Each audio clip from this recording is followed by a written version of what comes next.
البيضاوي.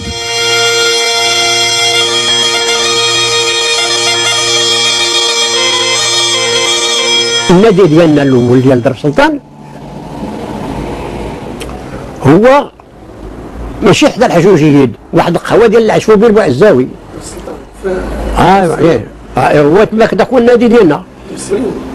تماك داك هو النادي الاول. عاد النادي الثاني طلعنا لكريكواد روسانك نيميرو 122. ديال الرجاء طاحت فينا، درنا القرعه 5 الفرقات ولا 6 الفرقات، درنا القرعه خرجت الرجاء. انا نقول لك انا درنا الشرف، درنا الفتح، درنا عبد المؤمن، درنا الاطلس، درنا الفتح، طلعت الرجاء، طلعنا الرجاء سمينا الرجاء.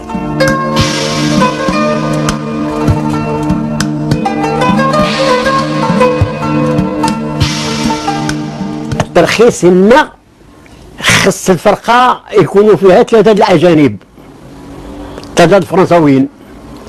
دابا الظهير ديال ماريشال بيتان درنا الطلب الاول، ترفض لينا، جبنا الطلب الثاني واحد السيد تقول لي الريحاني الله يرحمه برحمه الله، هو اول كاتب ديال الرجاء، سيتنا الجاريان هو سميتو. قال لي السي القادري نقول لك واحد القضيه، منعونا الفرنساويين باش ما نديروش خصنا الاجانب، علاش ما ندير واحد القضيه؟ عندنا واحد 3 ديال الجزائريين هنا كاينين، نمشيو عندهم نقولوا لهم دايروا 2 نصارى لعابه ولا 2 فلوسيين يكونوا في المكتب عاد تقبل الرجاء. مشينا عند بناباجي حجي، بناباجي حجي مشينا عنده هو وخوه، خوه كان مترجمان ديال الكوميسيريه اللي كان حدا القصر.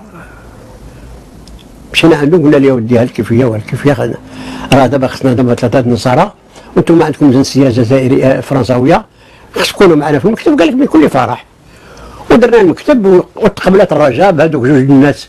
بناباجي حجاج اول بريزيدون ديال الرجاء، اول بريزيدون ديال الرجاء جزائري.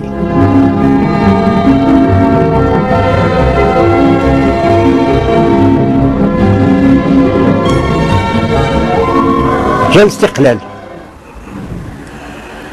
هذوك الفرق الحره اللي كان مريس وريم الحاج عمر بوسطه قال لك اسيدي حنا ما تينا نعرفوا لا واك ولا رجاء ولا صام ولا ليسم ولا كذا ولا كذا وكذا. حنا دابا حنا قائد محمد الخامس، حنا دابا ضد باراسيرو.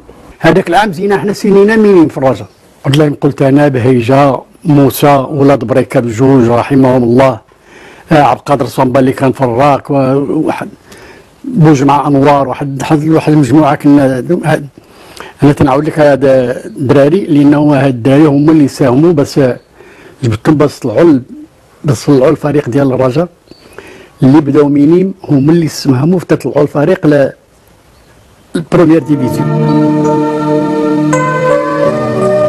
لتعبيد مساره نحو مرحلة الكبار سيكون أمام الفريق الوليد تجاوز 3 فرق وضعتهم القرعة في طريقه نحو القسم الأول. حنا طحنا في واحد الجروب فيه تبد بن حمد، فيه كسناك، فيه وزان. ذاك العام وزان لعبت لا كوب دو لافريك دو نور مع الفرنساويين. تبد بن حمد البطولات ديال الحجر، تيران فاك ما كاين لا دوش، ما كاين فين نلبسو، ما كاين حتى شي حاجه. هذا الماتش الاول. الماتش الثاني غلبناهم 4-0. الماتش الثاني لعبنا مع الكسناك دار السلطان. الماتش الثالث مع وزان. هذاك النهار يعني الليل كله ما نعسش انا في دار السلطان وانا عارف طندور. تروازيام ماتش هذاك هو الحسم ديال باش غادي نطلعوا حنا وزان، اما نطلعوا حنا اما وزان لاعبين مع 8 ديال الصباح. جينا لتيران فيليب ديك الساعه شكون اللي عندنا انترينور؟ عندنا قاسمي ديال الوداد الله يرحمه، كان جابوا المعطي بوعبيد هو اللي جابوا ترينا بينا هذيك الوقت ديال البراجات. هذاك قاسمي هو اللي ترينا بينا.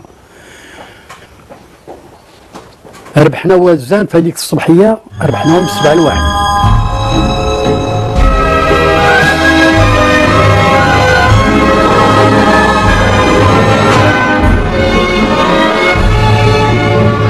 غلبنا وزان ب7-1 في الصباح. اول فرقه طلعت للبريمير ديفيزيون في عهد محمد الخامس، من جا محمد الخامس بريمير. الفرقه اللي طلعت للبريمير ديفيزيون هي الرجاء. الفريق الاول اللي طلع في البريمير ديفيزيون في الاستقلال، الفريق الاول اللي طلع في البريمير ديفيزيون اللي لعبنا مع 8 هو فريق الرجاء في عهد الاستقلال. ما التاريخ الاخر كانت الوداد هي الاولى، بالتاريخ في 48 كانت الوداد هي الاولى. بناباجي منين طلعنا للبريمير ديفيزيون تخلى، عطى الفوفير اللي سميتو العشوي في الزاوي. بعد فترة قصيرة بالقسم الأول سيلتحق اسم جديد إلى دكة التسيير والتأطير بالقلعة الخضراء. الأمر يتعلق بمحمد بالحسن التونسي العفاني الذي سيعرف فيما بعد بالأبجيغو. التحاق الأبجيغو بالرجاء البيضاوي سيدشن لمرحلة جديدة في مشوار الفريق الأخضر وفي مساره التاريخي. كان واحد الوقت الرجاء طلعت للدوزيام ديفيزيون، مسا السي عبد القادر جلال لونترينور ديال الرجاء، انه كان انسيان جوار في الوداد. مشى لعند البير جيغو، مشى عنده قال له ودي راني طلعت للدوزيام ديفيزيون، اجي شوف لي الفرقه. ديك الساعه فين التيران ديالنا فين جا؟ في الدومارس فين كاين الجدارمري الدومارس، فين كان هذا الدومارس الجدارمري، تمايا كان التيران ديالنا حنايا الدريس الاول. واحد الوقت حنا تنترينيو في شارع الفدا من غير دومارس. ديك الساعه جا البيرجيكو. ربي من اللي بغانا حط لنا داك السيد الله يرحمه، حطوا لنا هو المدرب ديالنا. فيه مدرب، فيه ديريجان، فيه كل شيء. انا كنت نتخاصم مع الديريجانات ما تنبغيش نسيني اليوم. علي عطى الحمان هبط الكره وعطى الوزاني نزل بالكره وعطى الكره الحمان دوزها، ولكن العربي عاود ردها داز عاوتاني الوزاني رجعت عند سقيم عطى الحمان تعال علي شريف. باجي هو هذاك ما نقدرش نخليه يجي يلعب، تيبغي يلعب نكون انا حاضر للعب، نكون حاضر معاه.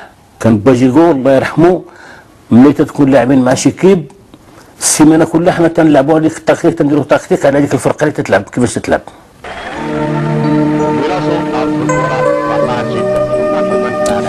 ولكي يصبح الفريق قادرا على التنافس في المستقبل ويرسخ مكانته بامتياز وسط الفرق الأخرى، أخذ الأبجيغو كل وقته في البناء والترصيص، وجعل كل تركيزه في تثبيت الأسس والركائز الرئيسية للقلعة الخضراء.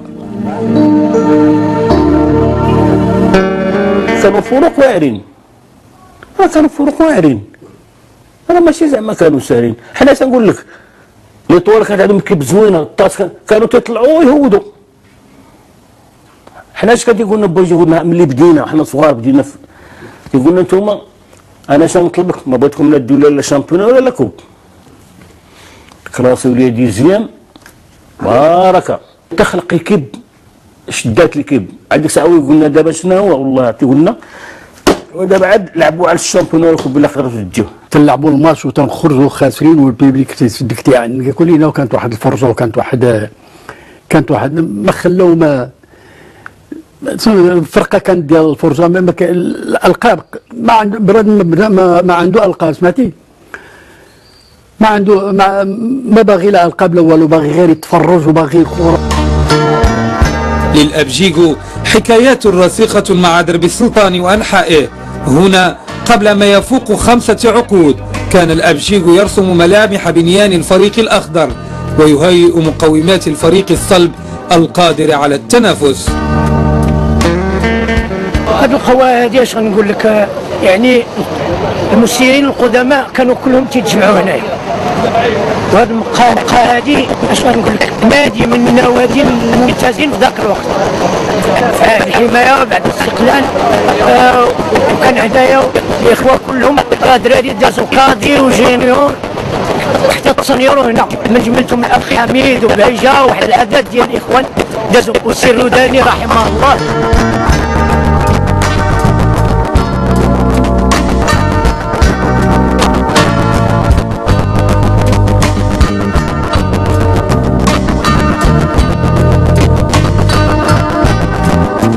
الابجيكو كان هنايا هو بنفسه كان تيحضر هنا بنفسه كان تيحضر وكان تيحفز اللعابه واحد العدد ديال اللعابه في ذاك الوقت وصلهم هو اللي وصلهم واحد الاجتهاد هو اللي خلى الفرجه هو اللي خلى كل شيء خلى تلاحم بين اللعابه ووصل الفريق للهدف ديالو. موعد الفريق الأخضر مع الألقاب تأخر كثيرا. الانتظار كان طويلا كي يدخل اللون الأخضر خانة التتويجات رغم أن ملامح التألق جاءت مبكرة، لكن حكايات نسجت حرمت الفريق من أول لقب خلال نهايات ستينيات القرن الماضي. دينا لقب بالعهدة عام 1960 بقينا في البوان يكزيكو حنا والجيش والقنيطرة، ولكن حنا بالنسبة للعامة كولا فيراج خيار منهم بزاف.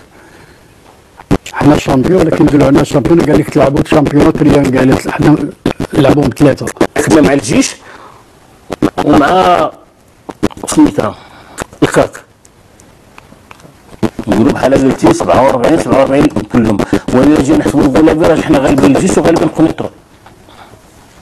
نديو حنا كولا فيراج سبورتيف اللي حنا اللي نديو الشامبيون. لا تلعبوا تورنوا ديروا تورنوا داروا لنا هنا في فيليب هذا ما لاعبينش. فترة السبعينيات ستعرف الانطلاقة الحقيقية للفريق الأخضر بالتتويج على مستوى كأس العرش سنتي 74 900 و1000 و77 900 و1000.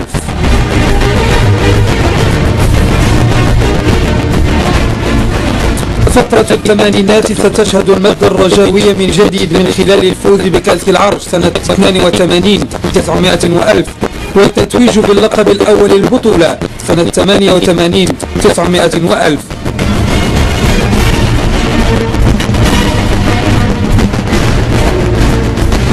كما ستعرف سنة 89 900 و1000 أول تتويج قاري للفريق بعد الفوز بلقب كأس الأندية البطلة بعد هزمه في النهائي فريق مولودية وهران. النتيجة المعروفة هي إصابة واحدة الإصابة اللي سجلها اللاعب سالم. بداية التسعينات ستلبس الرجاء حلة جديدة بعد دمجها مع فريق الأولمبيك البيضاوي. حينها استوعب الفريق ثلة من الأسماء الكبيرة.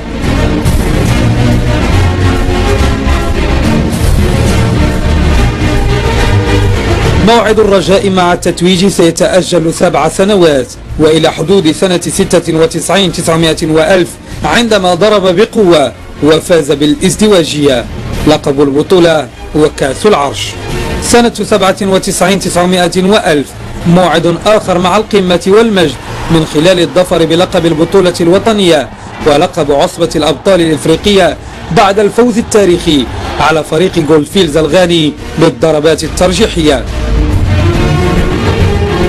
سنة 98 900 و1000 سيعاود الفريق الأخضر التتويج بلقب البطولة. سنة 99 900 و1000 سيكون لقب البطولة الوطنية أخضر من جديد تماما كما سيكون لقب عصبة الأبطال الإفريقية عندما هزم الرجاء فريق الترجي الرياضي التونسي.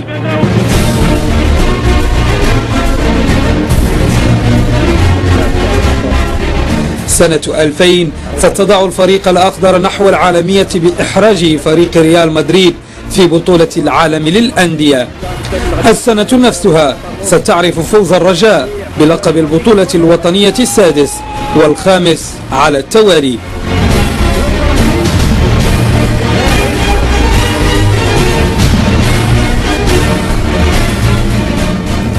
السنة الموالية سيكون للرجاء موعدا مع لقب البطولة الوطنية.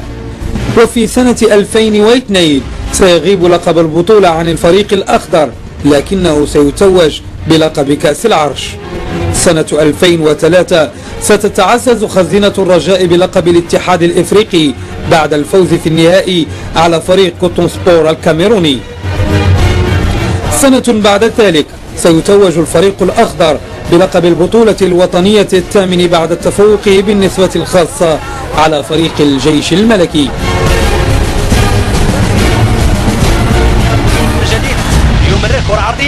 2005 سيظفر الفريق الأخضر بلقب كأس العرش بعد فوزه في النهائي على فريق أولمبيك خريبكا. خروج خاطئ للحارس. 2006 سيعتلي الرجاء البيضاوي عرش التألق على المستوى العربي بعد فوزه بالنسخة الثالثة لدوري أبطال العرب. 3 سنوات من الانتظار إلى أن وصلت عقارب الزمن إلى سنة 2009 بمعنى الموسم الماضي، حين خطف الفريق الأخضر الأضواء وفاز بلقبه التاسع.